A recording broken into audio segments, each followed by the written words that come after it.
This is the Kaaba. Located in the city of Mecca in Saudi Arabia, the Kaaba is the holiest site in Islam. Every day, hundreds of millions of Muslims face toward it in prayer. Hotel rooms have arrows on their ceiling pointing toward it. Kings, emperors, and nation-states competed for control over it. And the need to know its relative location no matter where you were in the world sparked new developments in astronomy and trigonometry.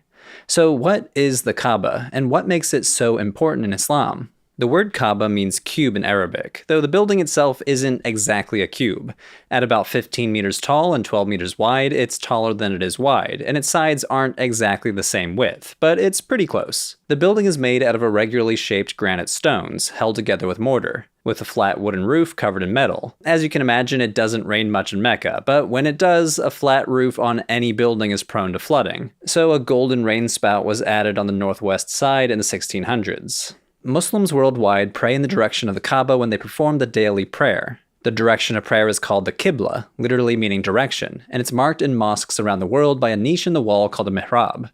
At least once during their lifetime, if they are physically and financially able, Muslims are also expected to make a pilgrimage to Mecca to complete the Hajj. Outside of the Hajj, millions of pilgrims come to Mecca each year to perform Umrah, an optional but still meritorious pilgrimage. The Kaaba is housed in a larger mosque complex called the Masjid al-Haram. This building has been rebuilt, redesigned, and expanded over the centuries, with the most recent expansion project conducted between 2008 and 2023. This expansion allows the mosque to accommodate up to 3 million visitors at once, though it was not without controversy, since some elements of the project, including a controversial clock tower, were built over historically significant sites, including graves of significant early Muslim figures. The part of the Masjid al-Haram immediately surrounding the Kaaba is called the Mataf, literally the place of tawaf. Tawaf is a key part of the Hajj pilgrimage, ritually walking around the Kaaba counterclockwise 7 times, though religious studies scholars like to use the fancy term circumambulation, which just means walking around. Pilgrims must perform tawaf when they first enter the Masjid al-Haram to signal their intention to begin the Hajj. They then perform it at least twice more during their pilgrimage, once before traveling to the area of Mina for the stoning of the devil, when pilgrims throw stones against a wall,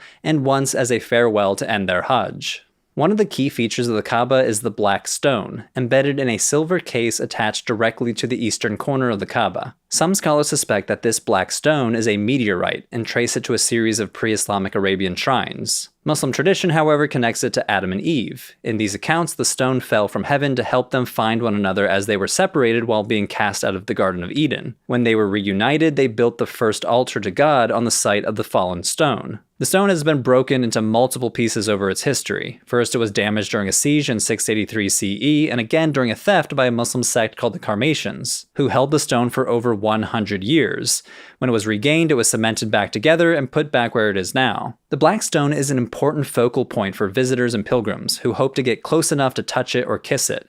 There are even stories of pilgrims in the distant past seeking to smack their foreheads hard enough against the black stone to leave a permanent mark as evidence of their piety, though some Muslim theologians are skeptical of this level of focus on the black stone itself. Most theologians are quick to clarify that this is not understood to be worship of the Kaaba or the black stone, but instead, worship of God. There are various explanations for the symbolism of tawaf. Some say it symbolizes how all creation orbits God. Others say it mirrors the orbit of the Earth around the sun or the galaxy around its center. The number 7 itself is connected to the concept of 7 heavens in Islamic cosmology and is sometimes viewed as a number of perfection or completion, though ultimately Muslims will often have a much more straightforward answer. Why should Muslims circumambulate the Kaaba 7 times? Well, because the Prophet Muhammad did so and because God commanded it. As they circle counterclockwise, pilgrims will pass several important features. Between the black stone and the doors, they'll pass what is known as the multazam, or place of clinging. Here, pilgrims perform supplicatory prayer called dua, and so pilgrims will try to press their hands, chest, and cheeks to the wall of the Kaaba while praying. Immediately after the multazam are ornate gold doors. At 2 meters above the ground, they're too high for anyone to access without stairs, but a mobile set of stairs can be wheeled in when necessary. The interior of the Kaaba is off limits to everyone except some dignitaries, religious scholars, and maintenance workers. It is not open to pilgrims. The inside is relatively empty, with 3 wooden pillars holding up the roof, a simple storage cabinet, and a collection of lamps and incense censers strung between the pillars. The cabinet contains scented oils that are used in tandem with those censers to anoint and perfume the Kaaba after its yearly washing. There's also a ladder leading up to the roof that's primarily used for cleaning and replacing the cloth that decorates it, called the kiswa. Now, here's an interesting thought experiment. Are you allowed to perform the daily ritual prayer within the Kaaba? Well, scholars debate this. Some argue that it is acceptable, but others argue it's not, since you'd technically be turning your back on at least some part of the Kaaba while praying. After passing the door, pilgrims will see a metal and glass display case to their right called the Station of Abraham. This protects a stone said to have the imprints of Abraham's feet. Now, there are multiple stories about what caused Abraham's footprints to be imprinted on this stone, but one of them claims that it commemorates when he stood on the stone to lift his son Ishmael up to complete the construction of the higher parts of the building. As pilgrims approach the edge of the northeast-facing wall, they'll see small brown stones embedded into white marble. This is known as the Musalla Jibril, or the prayer place of Gabriel, where the angel Gabriel is said to have taught Muhammad how to do the daily prayer. As they circle the corner, a structure called the Hatim will prevent them from hugging close to the northwest-facing wall. The Hatim is a low semicircular marble wall that Muslims believe to be part of the Kaaba built by Abraham. Its name is derived from an Arabic root for something that is broken, referring to how this section was left in disrepair during later reconstructions. This area is also called the Stone of Ishmael. Most people claim it's named this because Abraham is said to have built a structure here for Ishmael and Hagar. Because it's said to be historically part of the Kaaba, pilgrims are not supposed to enter this area during Tawaf. The area is, however, connected to important events in the history of Islam and the life of Muhammad, so pilgrims will often attempt to pray within it. It's directly below the aforementioned rain spout, called the Font of Mercy. Water falling from the spout is said to carry extra blessings. After passing the Hatim, the remaining two sides don't have any unique features or sights. People performing Tawaf might use this space to angle closer to the building with the hope of getting close enough to touch the black stone or press themselves against the multazam during their next pass. While the Kaaba itself appears to be a relatively modest building, most people don't actually see it like this, because it's more often decorated with that ornate cloth called the kiswa. Today the kiswa is mostly black with gold embroidery, though in the past it was made in a variety of colors, including red, white, and green. The embroidery includes decorative patterns and borders surrounding Quranic verses. Each corner of the kiswa also has a medallion embroidered with the name of each corner. One corner is named after the black stone, with the other three named after the region toward which they point: Iraq, the Levant, and Yemen, corresponding roughly to the cardinal directions. The kiswa is made of silk and produced in Mecca at a factory by over 100 workers and artisans, and is replaced once per year during the Hajj. The old kiswa can be cut up into pieces and distributed to museums and given as gifts. The Kaaba has a long history, but not all of it is completely clear to historians. According to the Quran, the first house of worship appointed for men was that at Bakka, full of blessing and of guidance for all kinds of beings. Bakka being an alternate name for Mecca according to most Quranic commentators. Some Muslim interpreters say that this verse means that the first man, Adam, built the first altar to God in Mecca after being cast out of the Garden of Eden. Other verses in the Quran refer to Abraham building the Kaaba. And remember, Abraham and Ishmael raised the foundations of the house with this prayer: Our Lord, accept this service from us, for thou art the all-hearing, the all-knowing.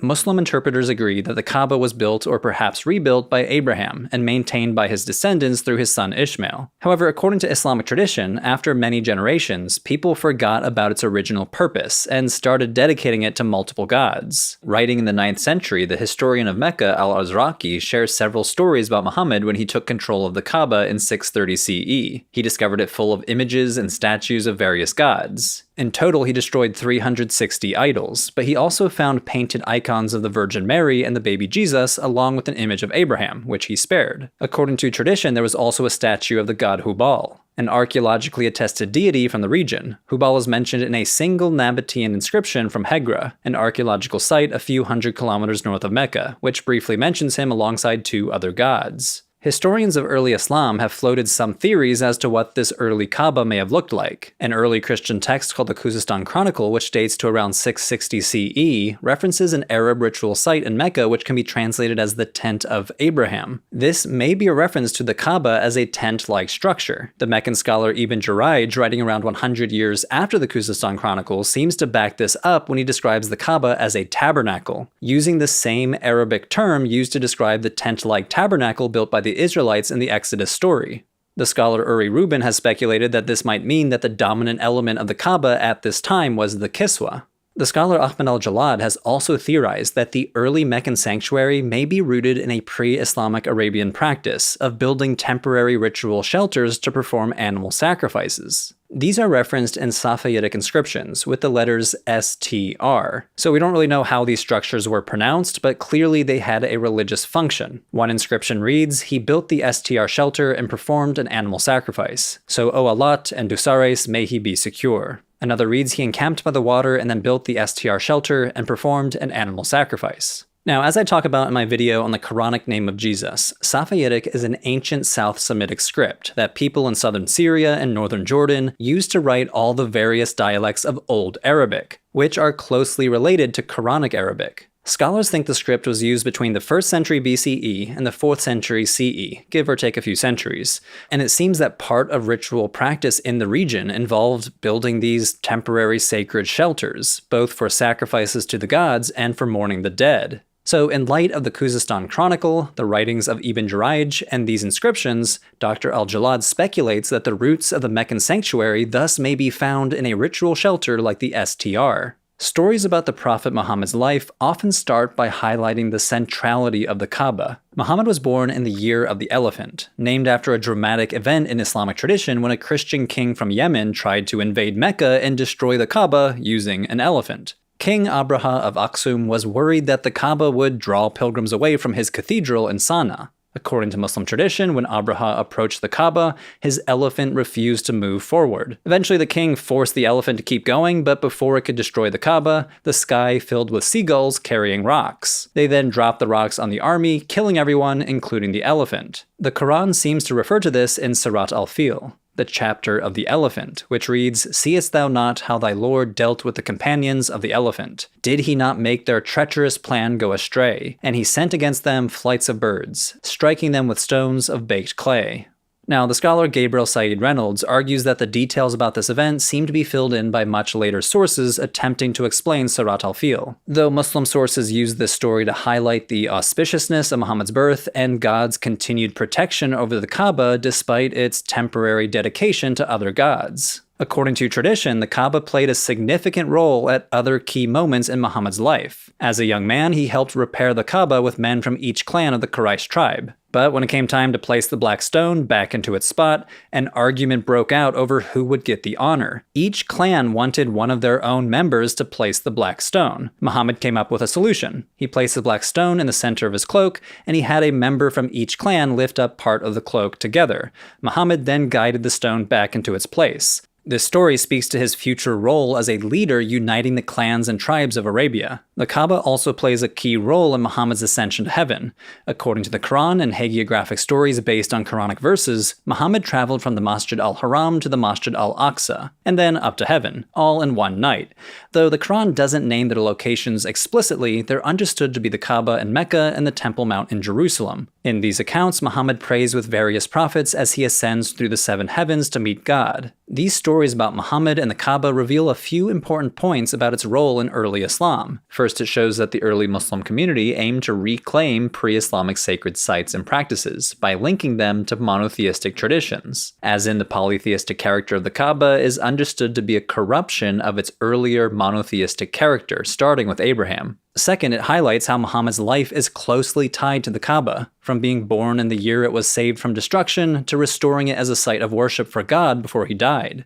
As we mentioned, Qibla is the direction toward the Kaaba. This not only plays a major role in daily prayer, but it also played a role in early Muslim identity. Early in Muhammad's career, he and his followers prayed facing Jerusalem, but during his time in the city of Medina, the direction of prayer was changed from Jerusalem to Mecca. Quoting the Quran, "Now shall we turn thee to a Qibla that shall please thee. Turn then thy face in the direction of the sacred mosque." This verse is surrounded by discussions about how Christians and Jews rejected Muhammad's message, and linking the Kaaba to Abraham. The scholar Fred Donner argues that Muhammad and his initial followers probably at first saw themselves as a community in alignment with Judaism and Christianity, even possibly sharing prayer spaces with Christians and Jews.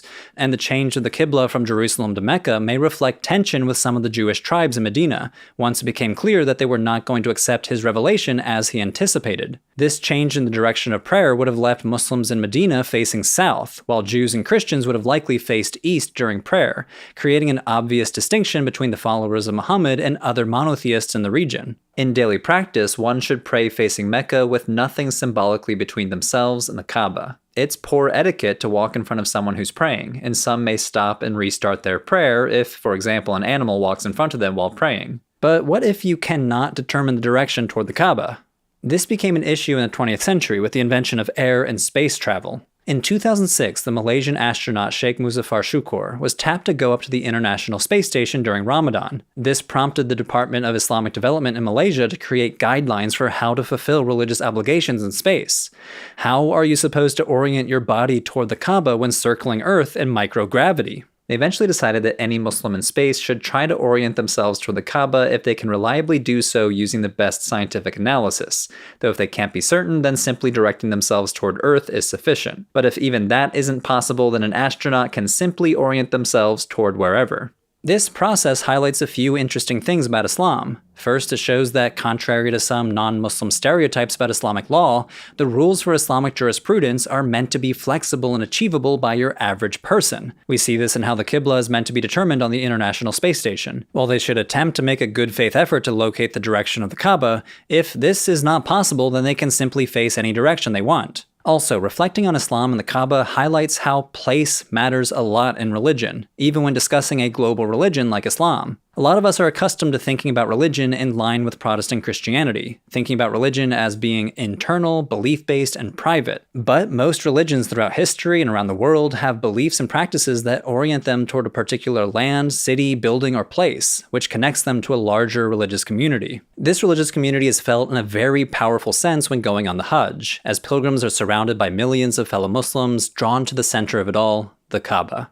In 2023, over 2 million pilgrims traveled to Mecca for the Hajj. For any city, this is an absolutely massive influx of people. So how does the city's infrastructure manage? If you want to learn more about how the Saudi government pulls it off, I recommend checking out Wendover Productions' video on the logistics of the Hajj. They explain the dedicated Hajj terminal at the Jeddah airport, the mass transit system shuttling people from site to site, and the massive air-conditioned tent city at Mina. This is one episode in a longer Wendover series about logistics, which you can watch exclusively on Nebula. Nebula is a streaming platform owned and operated by creators like me. This is my Nebula page right here. You can watch all of my videos there early and ad-free. We've been making big moves over at Nebula. We've redesigned the whole website by adding categories. Each category is kind of like its own mini service, so if you're interested in history, click on the history category. If you're interested in science, we got the science category, and the brand new Nebula news category, where you can keep up to date on world events. I'm under the history category, and just look at that, we even have our own Religious Studies 101 rail. That's awesome. We've also launched the Nebula Film Studio. Yeah, that's right, Nebula Films.